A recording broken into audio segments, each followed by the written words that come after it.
Emily. Oh, Kevin. While playing with my nephew in the park, I unexpectedly ran into my former boss, who had abruptly left the company 3 years ago. After taking 2 weeks of paid leave, she disappeared without giving any reason. Now, standing beside my former boss, was a girl who looked about kindergarten age. Back then, I thought she had left to live a happy married life. I'm Kevin, 27 years old.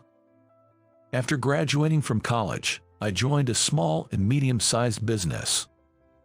I felt I could manage somehow, but once I entered the workforce, I realized how sheltered I had been as a student. Even as a new employee, I understood the importance of initiative and proactivity. However, being shy and reserved by nature, I found it hard to step forward. My colleagues, who joined the company at the same time as me, were more outgoing and quickly bonded with seniors and supervisors. Meanwhile, I struggled to ask questions even when I didn't understand something and just followed along, unsure if I was doing things right.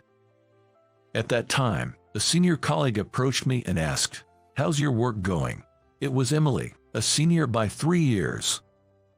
She was strikingly beautiful, and I became so nervous in her presence that I acted awkwardly. In front of this senior I admired, I fumbled my words while explaining the status of my work.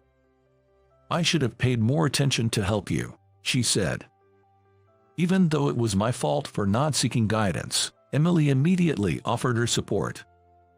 From then on, she would notice whenever I was struggling and would come to help.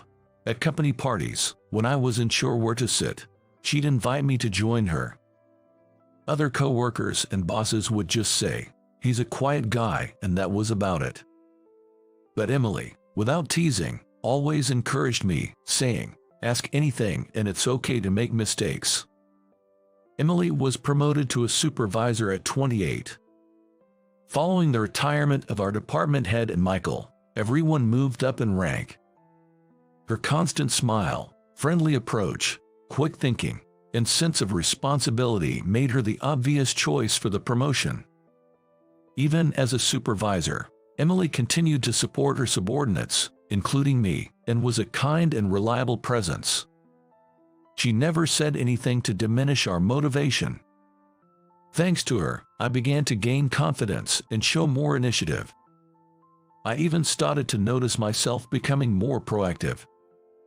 I was initially reserved, but gradually I developed the ability to speak up and take action, making work more enjoyable. However, 5 years after joining the company, Emily suddenly took a day off. She had never missed work due to illness before. I thought it was unusual, but when I asked Michael about her absence, he only said, "She's feeling a bit unwell," without providing any details or knowing when she would return. She might take a break for a while, I heard from Michael, but even after a week, Emily didn't come to work, and another week passed. One day, during the morning assembly, it was announced that Emily had resigned. I thought we had built a considerable relationship as boss and subordinate. I felt she could have at least said something before leaving, and I wanted to express my gratitude for all she had done for me. After all, I owe my progress to Emily. But my emails went unanswered. I even tried calling her personally once, only to hear an announcement that it was turned official. I never managed to get in touch with Emily again. 3 years passed, and I turned 30. I continued to enjoy my work and led a fulfilling life. During that year's holiday season, my sister, who had moved to Alaska, returned home for the first time in years, and we planned a family gathering. It had been years since I last saw my niece and nephew. For the first half of the holiday, we went sightseeing and had a barbecue in our backyard. For the second half, we decided to relax at home. But my energetic niece and nephew couldn't sit still and wanted to play. So, along with my sister's family, I decided to go to the large park near our home. Arriving at the park, my nephew excitedly pulled me toward the big slide. As the slide came into view, his excitement peaked, and he let go of my hand, running ahead. As this was happening, I called out to the kids, "Let's take turns, okay?" But at the bottom of the slide stairs, there was a bit of a scuffle between my nephew and a girl about kindergarten age over who would go first. Seeing this, I hurried over to my nephew. The girl's mother also hurried over, and we both apologized, saying I'm sorry to each other. Then, when I looked up, "Emily." "Oh, Kevin," she responded. I was truly surprised. It was Emily, right there in front of me. For a moment, it felt like time had stopped. With the kids needing attention, our greetings were brief. Soon, my nephew got bored of the slide and started playing in the sandbox with my niece and the girl Emily had brought. My sister and her husband kindly offered to watch the kids, allowing Emily and me to talk on a nearby bench. The girl I thought was Emily's daughter turned out to be her niece. Emily had thought my nephew was my son. We both laughed at our mutual misunderstanding, thinking the other had become a parent. "Looks like we're both still single. I thought she was your daughter because she resembles you." Seeing Emily smile again after so long brought back memories. "But it's good to see her doing well." After a brief pause, I naturally spoke. "I left the company suddenly back then," Emily said with a hint of sadness in her smile. I wondered why she had left so abruptly. I wanted to ask the reason I never got to hear back then, but seeing Emily's sad face, I thought better of it and held back. Emily, watching her niece, seemed deep in thought. Then she revealed, "Actually, Olivia's mom, my sister, passed away right after giving birth to her." Emily shared her story with a sorrowful expression. Her sister, a single mother, had complications during childbirth and tragically passed away. Shocked by this news, Emily took a leave from work. Overwhelmed by shock, she couldn't bring herself to say my sister has passed away and instead took paid leave from the company. Even after her sister's funeral, the grief of losing her sister wasn't something that could easily fade away, so she took another week off, citing poor health. The loss of her close sister was devastating, and her parents were equally shattered. Worried about leaving her grieving parents, Emily decided to resign on her last day of leave. Emily's family home was far from the company. She felt she had no other choice but to resign. Hearing this for the first time, I was at a loss for words. Eventually, it was decided that Olivia would be raised by her grandparents. However, Emily was determined to take her sister's place. After discussions, they agreed to raise Olivia together as a family of 3. To make child-rearing easier, they moved from the city to this more rural area. Coincidentally, it was near my parents' home. As we were talking, Olivia came over and said, "Emmy, shall we go home?" "So, you're called Emmy," I said with an involuntary smile at the adorable nickname. Emily laughed a bit shyly. "Is this big brother a friend of you?" Used to being called Kevin by my niece and nephew, I felt a bit shy being called big brother. "Yes, I'm a friend of Emmy." Emily seemed a bit embarrassed as I used her nickname. Thanks to Olivia, the mood lightened, softening the earlier sadness. "This inbox was fun. See you again.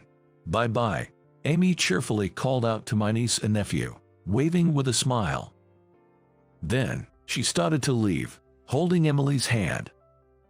"Emily, can I ask for your contact information?" Not wanting to part ways just yet, I hastily called out to Emily. It turned out to be the right decision to ask for her contact at that moment. Although Emily's number was still in my phone, she had changed her phone number. If I had just thought to send an email later, I might never have met Emily again. Emily gladly gave me her contact information. "See you later," I said, waving to Olivia as our reunion for the day came to an end. Even though I exchanged contacts with Emily, I struggled with what to write. "Glad to have met you today" seemed too straightforward, and "it was fun playing together" didn't quite fit. I could easily write business emails, but finding the right words for this was tough. I kept looking at and turning away from my phone. Noticing this, my sister teasingly asked, "Is it about that former boss you met today?" "No, it's not," I protested, but apparently, it was written all over my face. She chuckled and teased, "I thought she was your type." My sister knew me well. She could see right through me. Emily was indeed beautiful. Of course, I didn't think I was her match, but the Emily I saw again after 3 years had changed from being stern to a softer, kinder presence. On the last day of the holiday, I went to the airport to see off my sister's family. I also planned to return to my own home on the same day. Eventually, I sent Emily an email that day. Despite my deliberation, it ended up being a simple message about heading back home and that I would contact her again. Emily replied, "Thanks for playing with Olivia. Take care on your way home." Back to my regular life, Emily stayed on my mind. I wanted to send her a message, but still couldn't decide what to say. Finally, I started talking about local topics, like whether the old candy store we used to visit was still there or recommending good restaurants. Emily shared her favorite spots and places she frequently visited. Sometimes we talked about Olivia, and though we didn't have deep conversations, we exchanged emails once or twice a week. Then came Christmas holiday. I hadn't always gone back home for the Christmas holiday every year, but this time, I returned on the first day of the holiday season. Though it might seem disrespectful to the ancestors, my real reason for going home was the desire to see Emily and Olivia. "Hi, Kev," Olivia ran over with a bright smile. That evening, I had arranged to meet Emily and Olivia near a convenience store close to my home. Olivia had expressed a wish to go to the Christmas market with me, so the three of us set off together. "Hold hands because it's crowded." Emily must have always told her that. Olivia held both Emily's and my hand tightly. It was only my second time meeting Olivia, but she was incredibly friendly and adorable. Skipping between Emily and me, she excitedly said, "I'm so looking forward to the Christmas market, the market I used to go every year as a child."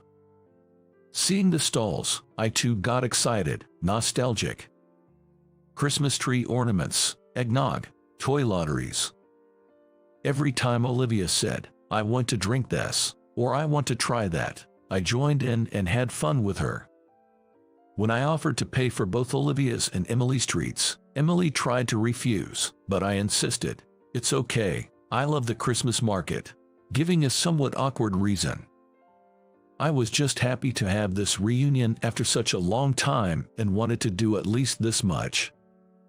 Seeing Olivia and Emily smiling the whole time was more than enough for me. That night, before going to sleep, I received an email from Emily.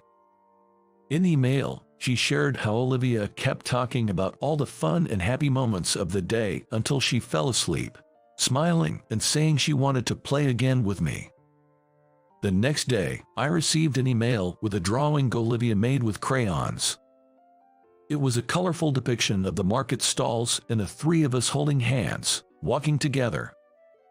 At that moment, I felt as if I had gained another niece, cherishing the drawing with an uncle's affection. But perhaps, I was already developing a different kind of feeling for Emily. As next Christmas approached, I found myself thinking about a present for Olivia, but also about Emily. Then came Christmas. Since I was off work, I went to visit Emily and Olivia. I skipped visiting my family home and headed straight to our meeting spot near the local train station. We had arranged to meet there to enjoy the Christmas event happening in front of the station. It was another of Olivia's requests that we were fulfilling. When Olivia saw me, she ran over with a smile, calling Kev, and excitedly led me to Emily. It was my first time seeing Emily and Olivia since last Christmas holiday. Seeing their beaming faces, Emily with a white scarf and Olivia's energetic demeanor, I felt a sense of relief. "Merry Christmas, Olivia," I greeted, handing her the Christmas present I brought. Olivia's eyes sparkled as she received it, saying thank you, with a big smile, holding it carefully with both hands. Emily said to Olivia, "Good for you," and then turned to me with a smile, saying, "Thank you." She appeared slightly apologetic, scrunching up her face a bit. In fact, Emily knew what was inside Olivia's present. I had struggled with what to get her and had secretly asked Emily what Olivia might like. Initially, Emily was hesitant to tell me, but during our conversation over email, Olivia expressed a desire to go to the Christmas event at the station. Hearing about the event, perhaps recalling our time at the Christmas market, Olivia said, "I want to play with Kevin again." This gave me a good pretext to meet, and also made the arrangement of her present go smoothly. The dazzling Christmas lights were enchanting. I took a photo of Emily and Olivia in front of a large Christmas tree. They really look like a beautiful mother-daughter pair, I thought. "Would you like us to take a picture?" We were approached by a young couple, probably college students, offering to take our photo. "Say that again." "We can take a family photo for you, so why don't you join in?" Emily and I exchanged a puzzled look. Emily appeared just as perplexed as I was. Then Olivia, smiling, beckoned us over. I awkwardly crouched next to Olivia. Along with Olivia, Emily and I also said cheese and had the photo taken. After expressing our thanks to the couple, we looked at the photo they took for us. "Show me," Olivia said, and as I showed her the photo, my eyes met Emily's. She smiled at me. I wondered if her slight bashfulness was just my imagination. Was I imagining her bashfulness? The photo of the three of us, in this time spent together, filled me with happiness and warmth, and then I decided it was time to share something important with her. After dinner at a casual restaurant, I drove Emily and a sleepy Olivia back to their home. Olivia had fallen asleep in Emily's arms, exhausted from the excitement. When we arrived at the house, Emily quietly came out from the entrance. She mentioned that her mother had noticed and had taken over putting Olivia to bed. We sat on a bench in a small park across from Emily's house, and I took a moment to gather my thoughts. I pulled a small package from my bag and handed it to Emily as her Christmas present. "For me," she exclaimed in surprise and delight. "Can I open it?" she asked. As I said yes, Emily carefully opened the small package. "It's beautiful," she said. The present was a necklace with a small diamond, a gift for Emily. It was a simple design, but I had carefully chosen it, thinking it would suit Emily. She looked at the necklace with delight, but her expression also carried a hint of confusion. "Emily, I know you are doing your best as Olivia's mom, but can I be by her side too?" I asked her, expressing my feelings that I had been contemplating for a long time. Emily looked at me with surprise, then with a serious gaze, her eyes gradually filling with tears. She looked down, biting her lip, and gazing off into the distance, seemingly lost in thought. From her profile, she appeared to be deep in thought. After a while, she spoke. "I'm sorry and thank you. I'm really happy to know how you feel, Kevin. To be honest, I'm drawn to you too. You've been kind to both Olivia and me, and our email exchanges have been a comforting part of my day. I've been grateful to have you in our lives, but I want to raise Olivia properly. I may not be her real mother, but I intend to be by her side as if I were. So, I can't reciprocate your feelings. I'm sorry, but thank you." Emily tried to end the conversation there. But I wasn't speaking out of a half-hearted sentiment. I believed I understood how much Emily cherished Olivia from our regular email exchanges, even though we had only reunited less than a year ago. I knew that even if marriage was in our future, becoming a parent to someone requires a significant commitment. Regardless of whether Emily, Olivia, and I would have that kind of relationship in the future, my desire to support their happiness was genuine. I conveyed my feelings straightforwardly to Emily. "Even if it's not as a lover, I still want to be there for you and Olivia. I might be younger and less reliable, but I want to be on your side. That's all." After I spoke, Emily, with tears streaming down her face, nodded and said, "Thank you." After that, we had dinner at a diner and became close enough to meet several times a year, the three of us, Emily, Olivia, and myself. After that, we continued to meet several times a year, with me visiting Emily and Olivia more often. Amy's wish to ride planes led to them visiting my area for sightseeing. When Olivia was about to start elementary school, we went shopping together for her backpack. We bought some light meals from a store and decided to have lunch in a park with a playground. While eating sandwiches and enjoying the moment, Olivia suddenly said, "Kevin, Emmy, are you not going to get married?" By this time, Olivia had totally been used to call me Kev. I wonder where she picked that idea up from. Surprised by her sudden question, Emily and I both choked on our food. "Why do you think that, Olivia?" I asked, trying to stay calm. "Because Kev, you like Emmy, right?" Olivia, with her cheeks full of sandwich, giggled and looked at Emily and me, saying I knew it. At that moment, we both laughed along with her, but I noticed a slight change in Emily's feelings. My own feelings had also grown stronger since that time. On another day, I formally proposed to Emily. "Yes," she replied, with a beaming smile and no hesitation. Thanks to Amy's words, we were able to move forward. I like to think that she was the little link that brought us together. Olivia entered elementary school, and I became her father. To be closer to our families, I made a significant decision to change jobs and move back to my hometown. We rented an apartment near both our parents' homes and started living together as a family. Now, we are raising Olivia together with both sets of grandparents.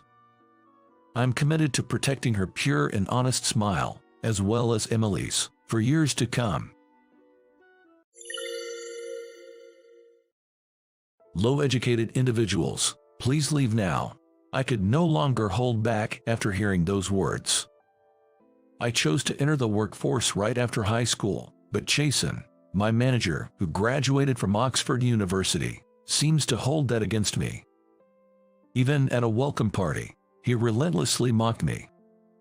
Finally, he said, "People with low education, please leave my site." When I decided to leave as he wished, others began saying, "Yeah, I should go too, me as well," and one by one, everyone started preparing to leave. And indeed, everyone left the place. Jason, left behind, probably never imagined he would end up apologizing to me. My name is Ethan. I work as a programmer at an IT company. I turned my longtime hobby into my career, and I love my work. Programming is a deeply fascinating and rewarding field. When I'm engrossed in my work, I forget about eating and sleeping. That's how passionate I am about this job. Ever since I was young, I've been interested in electronics, disassembling things like alarm clocks and vacuum cleaners, and of course, I always reassembled them. But when I dismantled my father's cell phone, I really got into trouble. Though I fixed it, I was still barred from having snacks as punishment. I remember how challenging that was for me as a second grader. It was really tough. When I was in third grade, my teacher, Ms. Anderson, said, "Soon, you'll have a class on programming, so we'll give you a brief introduction to what programming is." That lesson completely captivated me, and I plunged deep into the world of programming.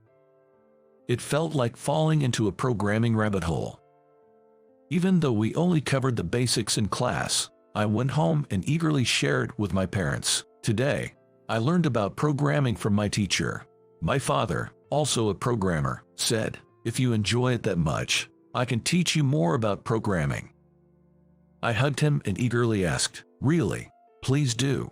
I received my own computer and learned more about programming from my father, diving even deeper into this world. While my friends were obsessed with video games, I discovered I could create my own games for programming, and that's precisely what I started doing. The games I created with my father's help were a hit among my friends, who exclaimed, "Ethan, you made this incredible. It's so much fun."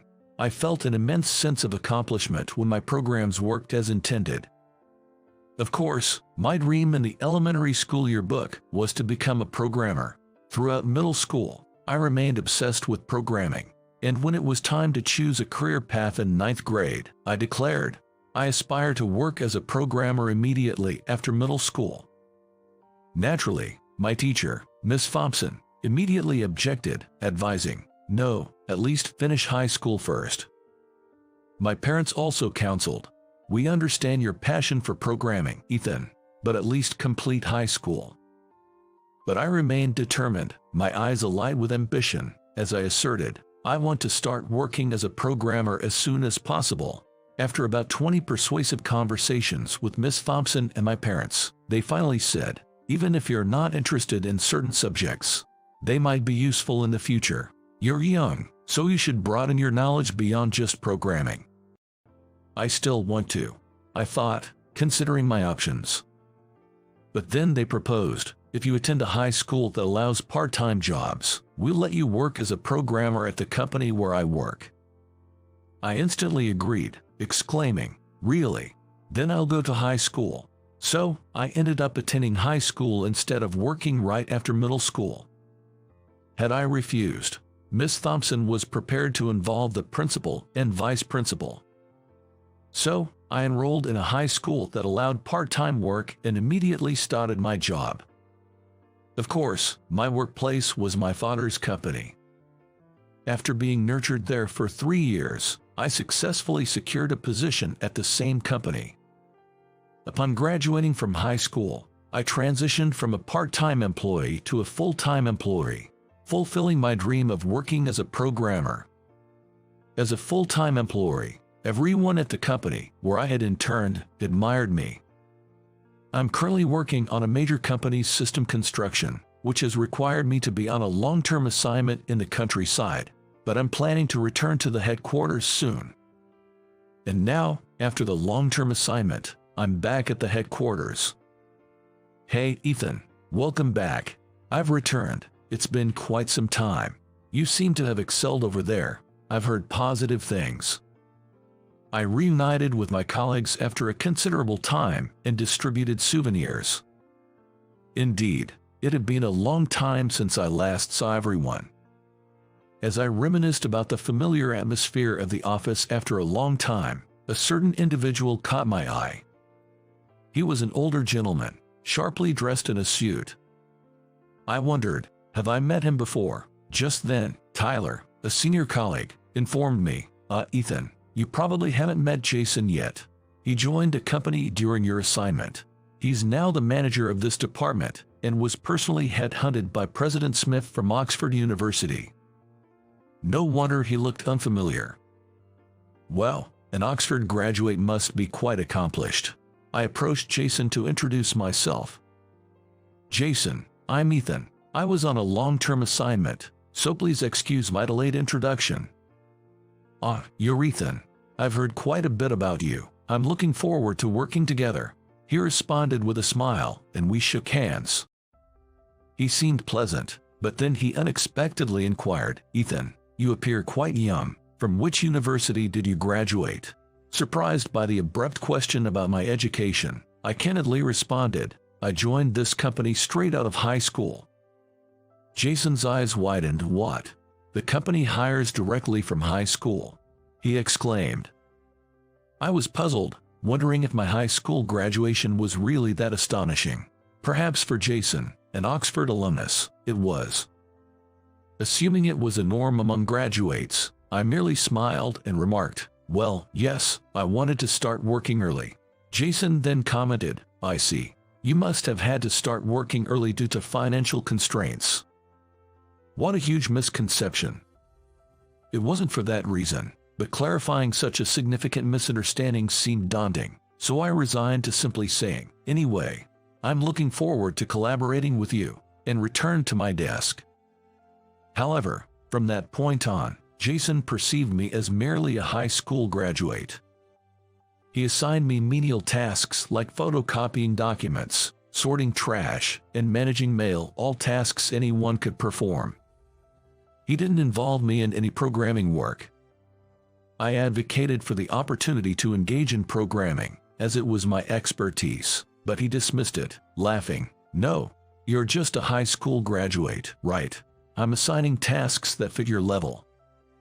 I was excluded from the projects I had been handling. According to Jason, it's unprofessional to have a high school graduate leading projects. I felt regret for the clients and colleagues to whom I couldn't properly transition the work.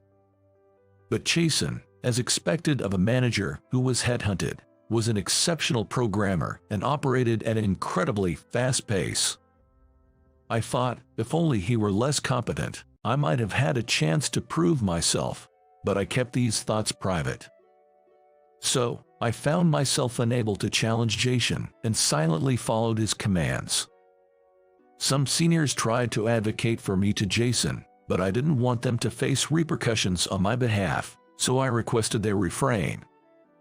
In the midst of this, Brandon, known for lifting spirits in the office, suggested, "Since Ethan has returned to the headquarters and we haven't yet celebrated Jason's arrival, let's have a welcome party." Consequently, a party was scheduled for the weekend.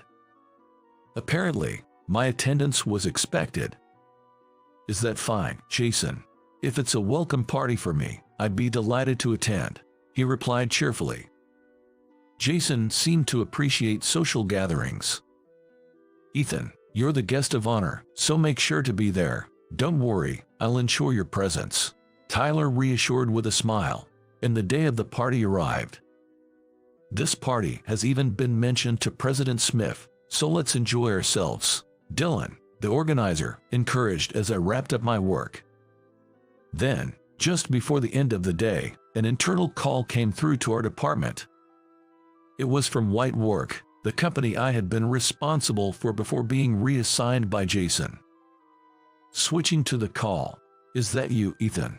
the employee from White Work inquired. "Our computer screens have frozen, and pressing the enter button only spawns continuous pop-up windows. It seems like a bug. Your usual contact is Brandon, right? But he's currently preoccupied." Looking over, I saw Brandon on the phone. Many were out of the office today, and Jason had gone out, planning to head directly to the party venue. Everyone else is busy with other issues.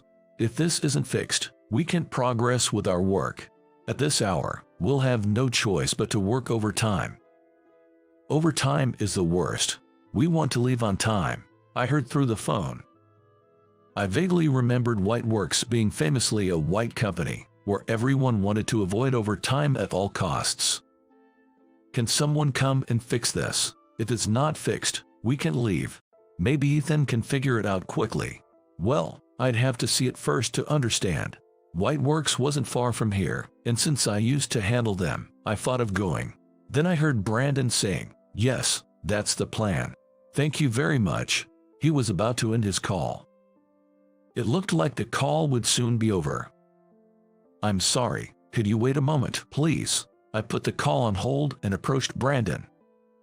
Then, Brandon immediately hung up the phone, and I promptly explained the situation to him, saying, "Brandon, about earlier. Man, seriously, I need to make 2 more calls right now. Ethan, could I leave the handling to you?" "Yes, of course." Now that I had Brandon's permission, I promptly lifted the hold and said, "I apologize for the wait. Brandon is unable to handle this at the moment, so I'll be right there," and headed to White Works. I was excited to be working as a programmer again after a while, even though I might get scolded. Although I couldn't program at work, doing it at home was different. It felt more like a job, and I was more motivated. It's not that I don't get motivated by miscellaneous tasks assigned by Jason, but still. The welcome party is at 7 p.m. today, so there's still some time. I'll definitely finish before then. Eventually, I successfully resolved the bug, and White Works didn't have to work overtime, earning me a big round of applause from everyone. Only Ethan can do it. Let's call him Ethan the Great. Almost no overtime. We can go home. How thankful. The exaggerated joy made me leave White Works. Looking at my watch, it's almost 7 p.m. It's about time for the welcome party to start. The venue was a bar a bit away from the office, so I messaged the organizer saying, "I'll be a little late, but I'm on my way," and caught a taxi to the bar. As I got out of the taxi in front of the bar, I heard someone call Ethan from behind. Turning around, there was my father. "Dad." "What, you just arrived too? You're the guest of honor today." Apparently, my father, the president of our company, was also invited to the welcome party today. He loves social drinking, so he would go wherever he's invited. That's probably why he was invited today. I was dealing with some issues, so I got late." "Well done. How have things been recently? Are you getting along with Jason?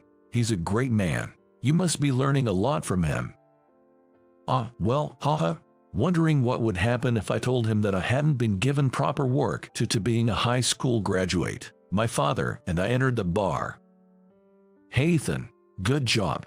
You're late. You were the only one we were waiting for." "Oh, President Smith too. Glad you could make it."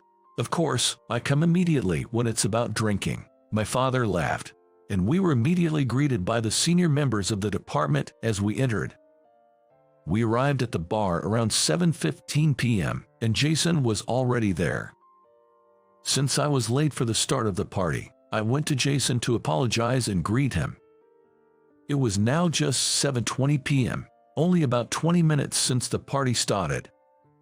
However, Jason's face was already red, clearly drunk at first glance. "Jason, thank you for your hard work." The high school graduate finally arrived. "Making me wait, you've got guts," he said with glaring eyes. This was, whether he had been forced to drink too much or he was simply not good with alcohol. Jason was holding a beer stein in his right hand, but could it be that he was this drunk just from beer? "So you, a high school graduate, decided it was okay to make me, a college graduate, wait, and that's why you're late." Jason was completely sloshed as he confronted me, quite a gap from his usual self. Then Jason downed his beer in one go and slammed the stein down on the table with a thud. And he glared at me sharply and said, "The thing is, I didn't join this company to work with someone like you. I joined to meet Mr. Maverick." Mr. Maverick, you might not know him, being a high school graduate, but Mr. Maverick is the programmer I respect the most in this world. The beauty of his programming is unmatched. Seeing that perfectly crafted, flawless program developed by this company changed my life. Anyone would be impressed by him after seeing it. Is that so? And then Jason started drinking beer again. The gap in his fervor was astonishing. But perhaps it was time for him to stop drinking beer. As I was thinking this, Jason slammed the beer stein down on the table again. Maybe the beer stein itself was reaching its limit. That would be serious if it broke. And yet, even after joining, I still have no idea who Mr. Maverick is. And there are people like you, a high school graduate, working here. People who couldn't even go to university in the US are practically inept. "Hey, bring more beer." "No, Jason, you've had enough." I tried to stop him, but that seemed to irritate him even more. What's with that attitude for a mere high school graduate? People with low education should get out of my sight. I couldn't take it anymore after those words. "All right, I understand. I'll take my leave." I've never been ashamed of being a high school graduate. I don't know what he has against high school graduates, but continuing the conversation with Jason would only result in more insults. I decided I didn't want to be in the same space as him any longer and started preparing to leave, saying, "Excuse me, but I have to leave early." To the organizer Dylan. Then Brandon raised his voice, "Jason, that's enough. Ethan may be a high school graduate, but he is one of our most competent employees. I can't stay with someone who keeps insulting Ethan like that. I'm leaving too. Ethan, let's go." And Brandon started preparing to leave. "Right, I'm leaving too." "Me too." And one by one, Our senior colleagues began preparing to leave. No, no, please stay and drink. I tried to persuade them. But they retorted, how can we drink after hearing all that about our dear junior? Right, Ethan, let's go drink somewhere else. Hey, that sounds great. I'm in too. Hey, don't leave me here. I was pulled away by Brandon as our entire department really did leave the bar. The only ones left behind were Jason and my father, the president. The next day after that dreadful drinking party, when I arrived at work, the first thing Jason did was almost prostrate himself and apologize. I'm very sorry for yesterday. I heard from President Smith. I was drunk and carried away by the alcohol. I apologize. You heard everything, didn't you? Yes. I also heard that you are Mr. James's son and that you are Mr. Maverick. I heard my father told you everything. After we left the bar yesterday, my father, left alone with Jason, told him everything about me. That I am Mr. James's son, that I had been around the company since its inception, known by all employees. From upper elementary school, I was more knowledgeable about programming than anyone in the company, giving advice to employees even as a child. And that the Mr. Maverick, Jason so revered, was actually me. At first he didn't believe it, but he came around when I said there was no benefit to lying here. Yes, the programmer Mr. Maverick that Jason had been talking about was me. The origin of the name comes from my real name, Ethan. The perfect program that Jason had praised so much was something I had created while working part-time during high school. I was perplexed to be praised so much and to be called Mr. Maverick. So, I heard from other employees that you've been sidelining my son as a mere high school graduate, not giving him proper programming work. Jason's face went pale. Well, my son chose to finish high school, and I even had to persuade him just to attend that. Would you have given him even less work if he was only a middle school graduate? That's not what I mean. If you judge people solely by their educational background, I'll start losing trust in you. With that, my father left Jason behind and walked out of the bar. By the way, since the organizers were too angry and left, my father ended up paying the bill with his card. Maybe I should bill Jason for ruining the party, my father said, clearly not amused. It was really just the alcohol. I was drunk, Jason said weakly. But you always look down on Ethan for being a high school graduate. Brandon raised his voice in defense. Yeah, are you going to flip-flop now that you know his father is President Smith? Or are you trying to cozy up now that you know Ethan is Mr. Maverick? Yeah. We still haven't forgiven you, and the seniors got increasingly noisy. Jason mumbled, that's not what I meant, looking flustered. As the situation became unmanageable, the phone rang loudly. When I answered the phone, I heard a voice pleading, please help me. I felt a strong sense of déjà vu, but the caller wasn't from Whiteworks from yesterday. It was a different client company. Hearing their story on the phone, I inadvertently exclaimed, what? Causing everyone who had been making noise until just now to look over at me. The call was about a more significant malfunction that had occurred after a recent issue they thought had been fixed. The person in charge of it was Jason. Can you absolutely fix it by tomorrow? We can't work like this. Could you please explain the details of the malfunction first? They said they would send the details of the malfunction in an email, which promptly arrived for Jason. We all gathered around the computer to check the email and were shocked by the massive amount of content. This amount of malfunction by tomorrow, that's impossible. This is an unreasonable request. While everyone was outraged, the content seemed manageable, not too difficult. Maybe we can do this. I reassured Jason, it's okay, we can handle this. In response, he shouted, what are you talking about? Is this some kind of revenge on me? Don't be ridiculous. Yes, it's a lot, but the content doesn't seem too hard, I replied. When I said that, Jason revisited email. Indeed, the content doesn't seem too different from the previous bug, he muttered after reviewing email contents. Right, We'll be okay. We can manage it today if we all work together, I told my seniors. I really appreciate you all getting angry on my behalf, but let's prioritize our work now. Our important client is in trouble, and we shouldn't let them down any further. You're a good guy, Ethan. Right, clients come first, not Jason. But we'll make sure to settle things later. Despite someone's threatening words, we decided to focus on the task at hand. All right, let's all work hard together, I said, raising my right hand. Then, everyone joined in, cheering in unison. Everyone, I'm sorry to ask, but please help out. I will distribute the printed emails detailing the bugs. Can those who can start working on it right away please begin? Yes. Almost everyone from our department, including myself, took on the task, and we managed to resolve all the malfunctions just as the date was about to change. We're done. Everyone seemed exhausted, including myself. Jason, too, was sprawled across his desk. We just managed to make the deadline. It's good that we finished. I thought it was impossible, but we did it. Of course, we could. Jason is competent, but so is everyone here, all excellent engineers and programmers. Brandon, who said that, also looked completely exhausted.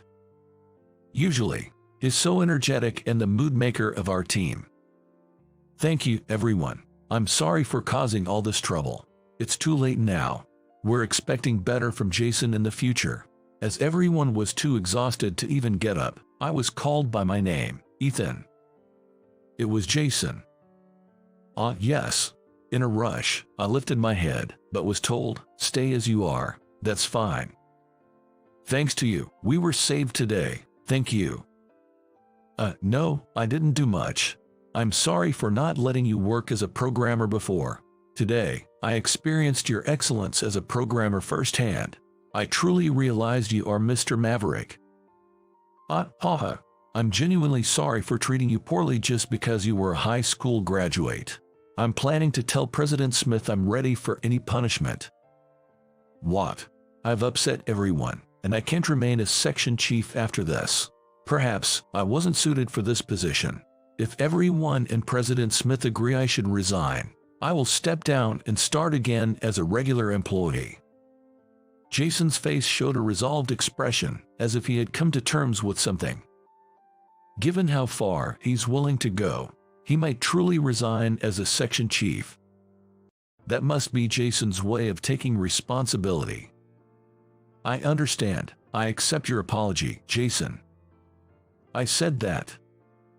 Today, programming education starts as early as elementary and middle school, and there are even programming schools. So, regardless of academic background, many talented individuals are entering the workforce. Please don't look down on such young people in the future.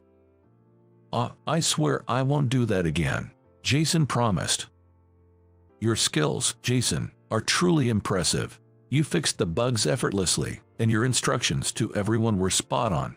You even provided subtle support. I believe you're still suited for a leadership role like a section chief. When I said that, Jason looked like he didn't expect such words but finally said, thank you.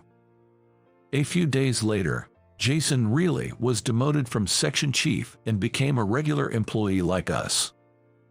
My father said maybe demotion wasn't necessary. But Jason stubbornly replied, I can't accept it. So, Brandon, the mood maker of our department, became the new section chief, and we continued to work hard. As Jason became my desk neighbor, we talked more and seemed to get along better than before. Then, I asked Jason something I had always wanted to know. Jason, what was Oxford University like? Are you interested? He asked. Yes, I've always been curious but never had the chance to ask. Jason responded to me saying, all right, let me tell you about it. He has become much more amiable. Then Jason shared various details about Oxford University.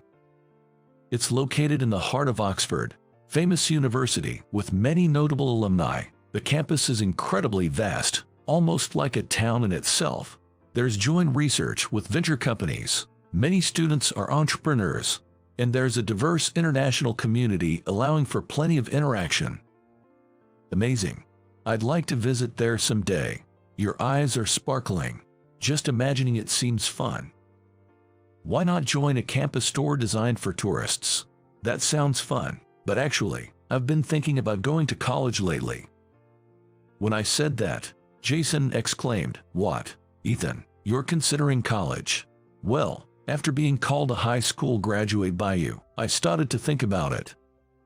Ethan, are you being sarcastic? Jason glared at me, so I replied, "No, not at all." Though secretly, there was a bit of sarcasm. Until recently, I had no interest in studying. I thought it'd be nice to just do what I love and live my life. I love this job and never regretted not going to college. I even wanted to start working right after middle school. I heard from President Smith, "You were really considering working right after middle school." But observing you, Jason, someone with both work expertise and cultured intelligence, I've started to slightly regret not attending college. That's why I wanted to learn about Oxford University, where you studied. I guess college graduates are different after all. Then Jason thought for a moment and asked, "Ethan, have you discussed this college idea with your parents?" I shook my head. "No, it's still a vague idea." "Ethan, you've graduated high school, so you can go to college anytime. With your skills, you might be able to attend college while working. This job can be done remotely. If you really want to go to college, I think you should go. If you're worried about balancing work and studies, I'll help you in any way I can and promise to do my utmost. It might not make up for looking down on you and hurting you," Jason continued, and I was utterly surprised. Jason, he has become such a good person. "Jason, you've changed." I couldn't help but say that, and he responded with a wry smile, "I'm really sorry for how I was at the beginning. But I'll do anything you ask, Mr. Maverick. Please, stop with the formalities." With Jason's encouragement, I seriously started considering pursuing college. Then, I told my parents I wanted to go to college. Now 22, I am aiming for college. I'd prefer to attend a college abroad, particularly Oxford University. I've shared my plans to balance work with study preparation and my intention to try again next year if I don't pass this year. From the kid who talked about working right after middle school, my mom started crying. I wondered why she kept bringing that up, but I suppose it's proof of how much trouble I've caused, so I couldn't say anything. Of course, I was all for it. Parents want to support their children's efforts. Keep at it until you're satisfied. Expanding your interests is good, he said. With my parents' blessing, I started preparing for the entrance exams while working. Of course, I aimed for Oxford University. Jason helped me with exam preparation, teaching me a lot. He also introduced me to some of his foreign friends from college days to help me learn more. Eventually, when my seniors in the department learned that I was aiming for Oxford University, they began supporting me significantly. They even told me, "Focus more on your exam preparation than work," and took over some of my tasks to help me out.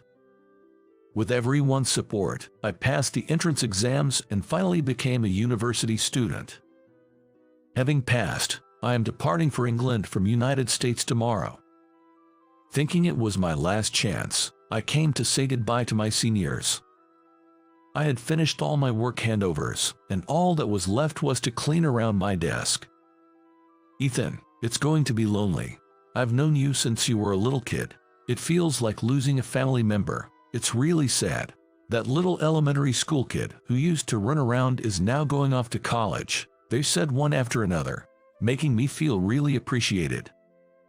"Ethan, we all wrote messages for you. Please take this." Jason handed me a colored paper filled with words from my seniors, and it made me tear up. "I'll take this to college." I hugged the paper tightly, and then my father appeared. "Ethan, 4 years will fly by. We'll keep your seat open, so study hard and come back," said my father, the company president. "That's right.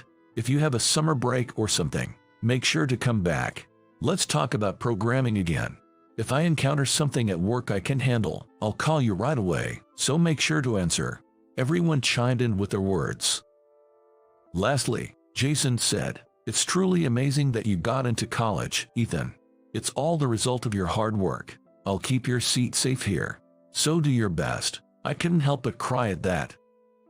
Feeling blessed with such good colleagues, I left the company and departed United States the next day. As a university student, I enjoyed my campus life while studying every day. Today, as I was studying in my room, I heard a notification sound ping. It was the sound of receiving an email. It was an email from my father about recent updates. It said that Jason was decided to be the section chief again. "Wow, that's great," I exclaimed without thinking. Jason had really changed since then, becoming more polite and considerate to everyone. It seems like there's no trace of his old self now. I remembered my father mentioning in secret that he wanted to offer Jason the vice president position. I hurriedly sent a message to Jason. "I heard you're becoming the section chief again. Congratulations." Despite the time difference, I immediately got a reply from Jason. "Thank you, I'll be visiting England, so let's meet up then."